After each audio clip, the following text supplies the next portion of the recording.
Recently we pondered the games that flipped the script on us and instead of punishing failure, actually penalised us for being too good at the game. Like how I'm penalised for being too good at drinking coffee by getting a heart arrhythmia. Doesn't seem fair. And yet it turns out that the examples we unearthed were just the tip of the iceberg, and you, the wise and skilled Outside Xbox audience, had experienced this yourselves many times over. Here then are even more times you failed by being too good at the game, as taken from the top comments on our previous video on this subject. Enjoy, and beware spoilers ahead for the following games. Okay, intro done. I could sure go for a coffee right now. You've had so many. Yes, but what if I drank more though? I don't think I've reached my full capacity. I'm cutting you off. No, I think you're gonna see some stuff if I have more coffee. It's like Super Saiyan, but for coffee. I get like flaming brown hair. It's gonna be great. You watch. This better work. Is anyone picking this up? My name is Moira Burton. My coworkers and I were taken here against our will. Resident Evil Revelations 2 is set between Resident Evil 5, that's the one where Chris Redfield uppercuts a boulder into some lava,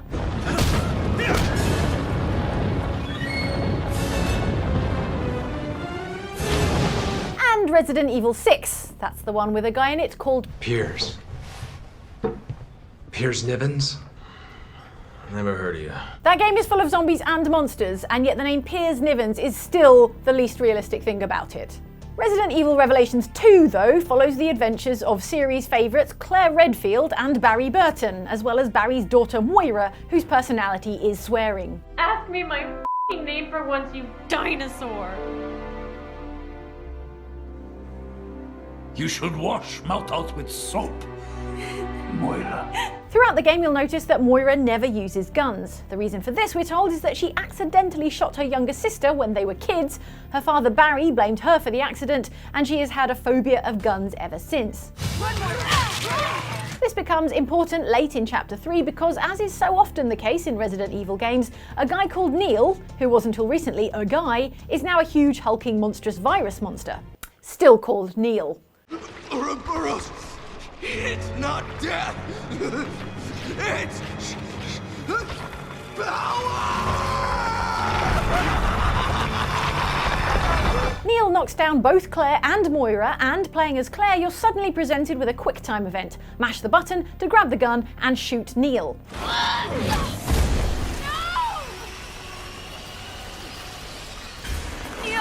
If you're good at games, you'll naturally do as you're told and mash that button. You are given the option to switch characters, but why would you do that? Claire is the one who does the shooting, Moira is afraid of guns. It's a no-brainer. Anyway, if you have Claire shoot Neil, then the game continues on, but bad luck, good gamer with your fast reflexes, because now you're locked into the game's bad ending. What you were supposed to do was have Moira grab the gun and then overcome her fear of guns by shooting Neil.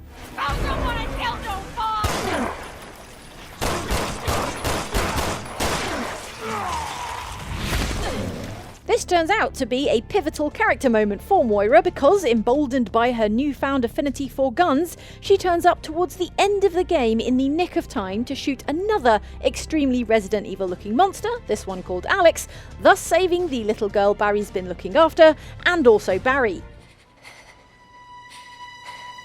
Moira! However, if you nailed the Claire QTE earlier, Moira doesn't get over her fear of guns and is instead crushed to death by falling masonry. Also, the little girl being squished in this cutscene gets squished seemingly to death and then awakens as a dark version of herself, imbued with Alex's consciousness, and goes all evil. You know, Resident Evil stuff. Now you can call me Alex. The worst possible ending, basically, and all because you did well on a QTE. This is, honestly, almost as bad as naming a character Piers Nivens.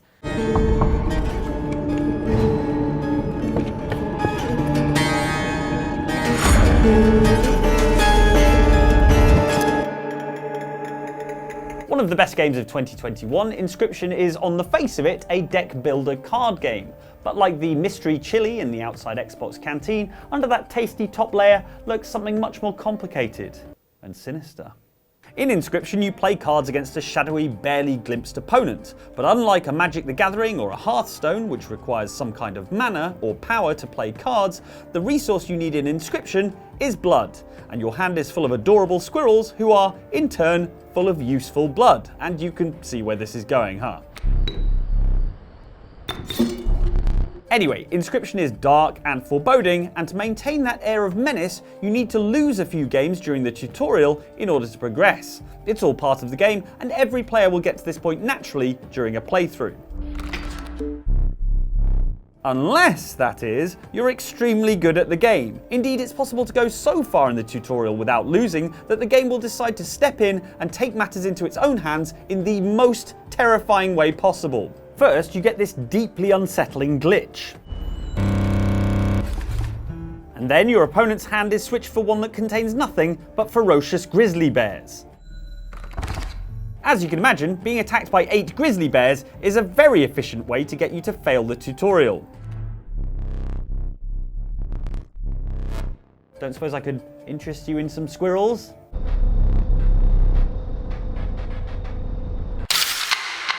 Yeah, I thought not. I'm going to run a high-voltage electric current through your body. If it's just for a short time, it won't kill you. But I never heard that before. You're a tough guy, Snake. But I've got some bad news for you. You're no POW. You're a hostage. There's no Geneva Convention. No one is coming to save you. In the Metal Gear Solid series, regularly returning character Revolver Ocelot has taken on many roles. Sometimes he's your professional rival, sometimes he's your deadly nemesis, and sometimes he's your dog sitter. Halt! You see that? Now that's discipline. Following orders like a real diamond dog. Soon you'll be... No, stay! Occasionally, like in the original Metal Gear Solid, Revolver Ocelot is both your loathed enemy and electrical torturer, which is quite the twofer. You're in charge here, Ocelot. What about you? Wanna stay for the show? I'm not interested. It's time to feed the family.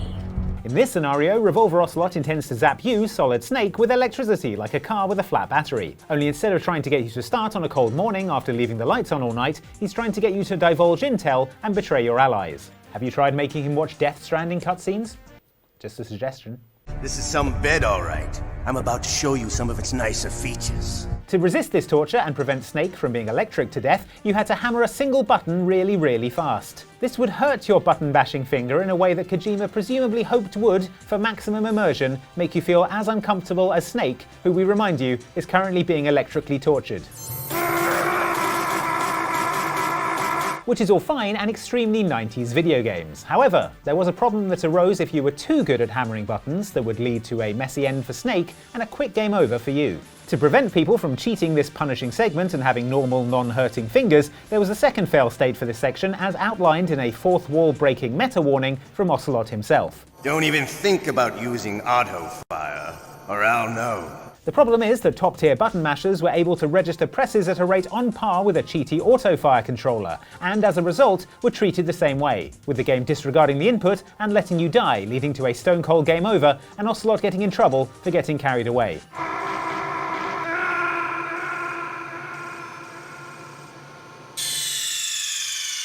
Ocelot, you did it again. Sorry, boss. It's the last time I let that guy look after my dog. Excuse me, are you Zenyu? What do you want? I want to ask you about the Wudu. The Wudu? Are you familiar with the martial arts? Yes. Really? Well, have a seat. I'll trim your hair while I tell you.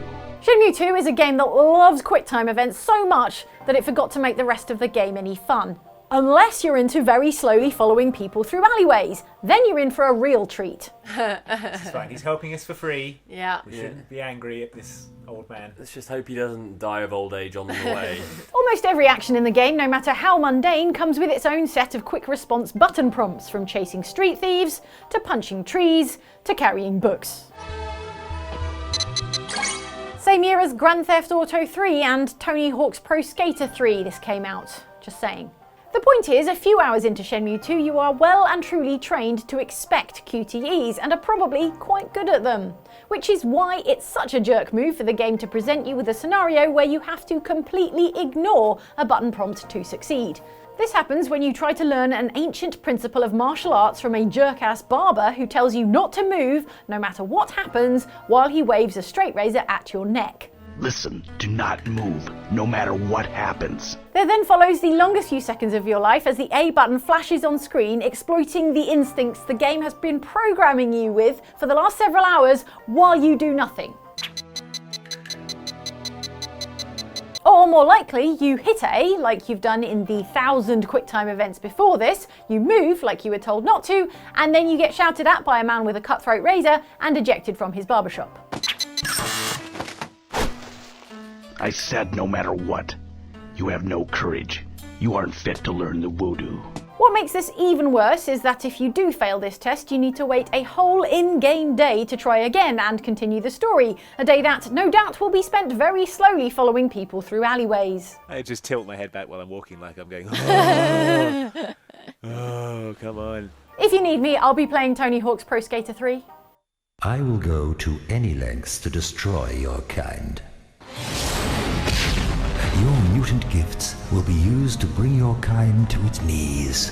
Ask most people which X-Man they'd least like to fight, and they'd probably say Wolverine on account of his unbreakable adamantium claws, or Cyclops because he's incredibly boring. For a better tomorrow.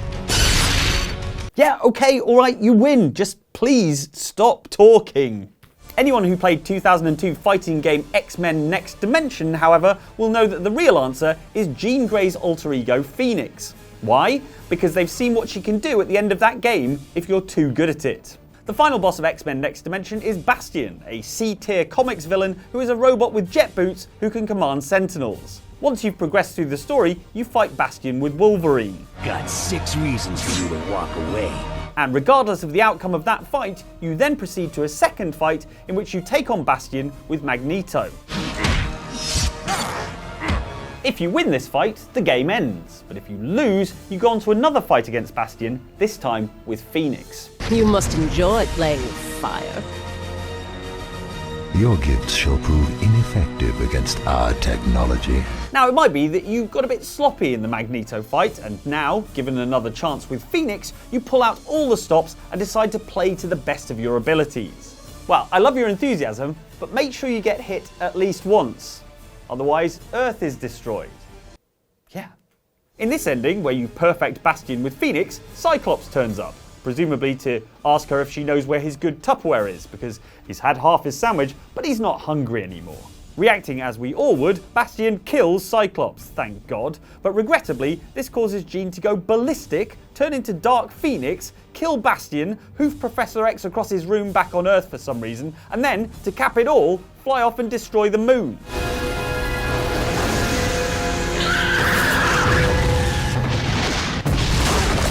And then she turns towards Earth, which is presumably next. So yeah, I know you're good, but maybe let Bastion get a few punches in next time, because now the planet's destroyed. Still, Cyclops is dead, so every cloud. The Sierra Madre. Beauty, isn't she? She the one who invited you here? Or maybe you didn't catch her voice on the radio. Woke up confused like some of the others. Least you're still breathing. If you play Fallout games anything like the way we do, you generally put all your upgrade points into speech and barter. Because it's one thing to fight a cult of overpowered Roman legionaries, and another thing entirely to just persuade them to F off without so much as raising a weapon. Until the day when our armies meet again, envoy of Vegas. I shall wait for you on the battlefield. Turns out though that being too gifted with the gab can be a liability in Fallout New Vegas' Dead Money DLC, in which you accept an invitation to the grand opening of a new casino known as the Sierra Madre, only to be captured and wake up wearing an explosive collar that, if you step out of line, will give you a worse headache than the one you'd usually have after a night out in Vegas. Also wearing one of these collars is Dean Domino, a former lounge singer turned ghoul who has a plan to break into the casino's vault and hot-foot it out of there with whatever goodies are inside. Thing is, Here's where being my partner pays off. See, I know how to get into the casino vault. The problem is that Dean here has an extremely fragile ego and likes to be in control at all times. As you talk to him, you're offered various conversation options that require a skill check to be successful. Usually in Fallout games, this is a positive thing, as if you're good enough at the skill in question, new options will open up to you that weren't available before. Yes, you're right. I had not considered it from that viewpoint. If you fail the barter check you're offered against Dean, he feels like he can get one over on you and things progress as normal. However, due to Dean's ego, if you pass the barter check, your confident attitude and dismantling of his argument hurts his feelings, and as a result, you are now locked out of any ending in which Dean survives. Think you're going to upstage me here at the Sierra Madre? I don't think so. Now that I'm inside, well, I don't need you anymore. Progress far enough in the DLC story, having bruised Dean's ego earlier on, and he will decide you've hogged the spotlight long enough and turn on you, first with a hologram security system, and then up close and personal with his pistol. Just couldn't mind you. So there'll be no getting out of the casino with all your companions alive if you're too good at bartering with folks. Sorry. Still, what happens in New Vegas stays in New Vegas, so at least no one will find out about this. Dean Domino. Entertainer, singer, thief, had his last show on the Sierra Madre stage.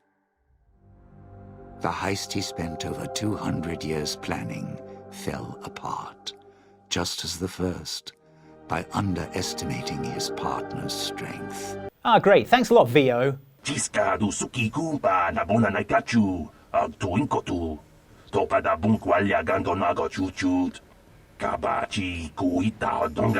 Ah, Knights of the Old Republic. What a game. Maybe the perfect Star Wars game? I honestly can't think of a single thing in it that was bad. No, my rose-tinted glasses!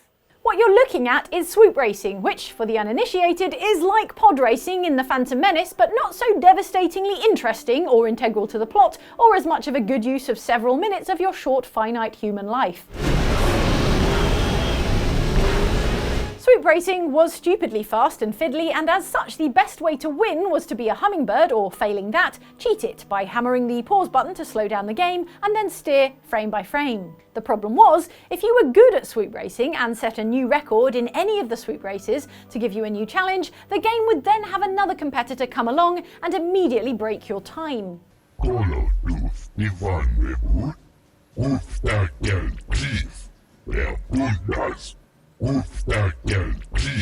If you'd race to the absolute peak of your abilities, then you would have zero chance of breaking this new record, and so be forced to accept your swoop race inferiority for the rest of time. The key to winning, it seems, is to race deliberately slowly for your first attempt, taking a leisurely turn around the course, and then go hell for leather on your second go if you want to make sure you stay top of the leaderboard. Of course, here's the real advice on how to win at swoop racing. It's do the one mandatory race, and then never touch the whole wretched mini-game again.